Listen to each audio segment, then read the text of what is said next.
राजस्थान की सियासी रणभूमि पर अब सियासत पार्ट 3 फिल्म की शूटिंग शुरू हो चुकी है और बस 1-2 दिन रुक जाइए, वो तारीख भी आपको बता दी जाएगी जिस दिन फिल्म रिलीज होगी। अब वो बात अलग है कि सियासी चौसर पर वो तैयार होने वाली फिल्म कितनी कामयाब होती है। और जनाब, बात तो ये भी कि आखिर कौन सा किरदार इस सियासी बिसात पर शह और मात का खेल खेलकर कामयाब होता है, देखना ये भी होगा। अब आप भी सोच रहे होंगे कि भाई आखिर ये सियासी पार्ट 3 फिल्म का माजरा क्या है, तो चलिए आपको वो भी बता देते हैं। हुजूर, पिछले कुछ वक्त में सूबे के हमारे 4 रहनुमाओं को खुदा ने अपने पास बुला लिया, जिसके बाद उनकी आत्म शांति के लिए कामनाएं आपने और हम सभी ने की थी। लेकिन अब सियासत का दस्तूर है कि अगर कोई अच्छा नेता हमारे बीच से हमेशा के लिए जुदा हो जाता है तो उन जगहों पर खाली हुई कुर्सी को वापस भरा जाना होता है और ये जनता ही उनको चुनती है। यानी अब वहां उपचुनाव होने हैं। पहले जगह के नाम आपको बता देते हैं, फिर आगे बात करेंगे कि अब वहां खाली हुई कुर्सियों की लड़ाई में आखिरकार पर्दे के पीछे क्या हो रहा होगा। वल्लभनगर, सहाड़ा, सुजानगढ़ और राजसमंद। दरअसल राजस्थान की ये वो 4 विधानसभा सीटें हैं जहां अब हमारे नए हुक्मरान काबिज होंगे।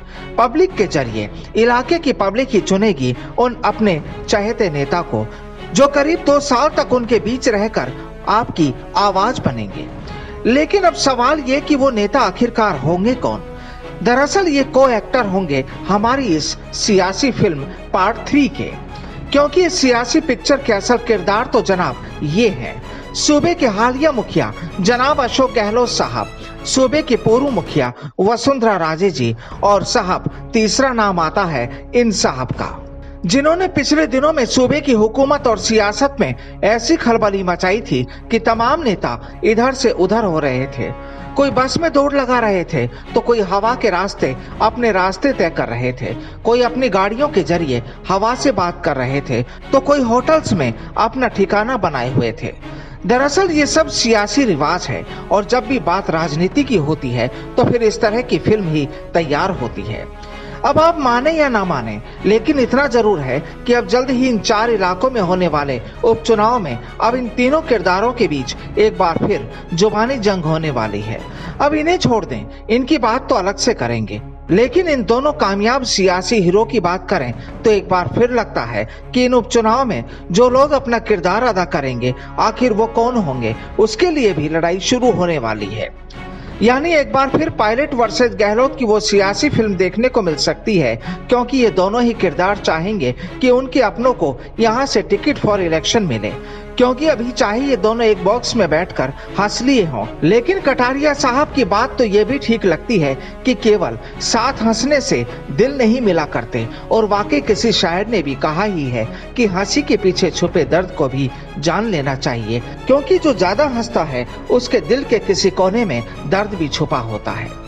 बहरहाल दर्द कितना है जनाब को ये तो वो ही जानते हैं, लेकिन ये जरूर है कि चाहत जरूर है कि इनके अपनों को यहाँ से सियासी जंग का मौका मिले ताकि इनकी ताकत की तादाद में इजाफा हो सके।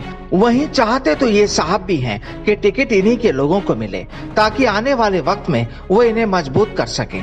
तो फिल्म की कहानी आप समझ गए होंगे, और अब अगर बात इनकी भी कर लें तो चाहती तो ये भी हैं कि इनकी पार्टी का टिकट इन्हीं के लोगों को मिले, क्योंकि अभी तो इनके सितारे भी गर्दिश में चल रहे हैं और अब आने वाले 2 साल के लिए गर्दिश में गए सितारों को चमकाना भी बेहद जरूरी है। बहरहाल अब चाहे भाजपा हो या फिर कांग्रेस, दोनों ही दलों के प्रत्याशियों के टिकट का फैसला तो हिंदुस्तान की राजधानी से ही होना है।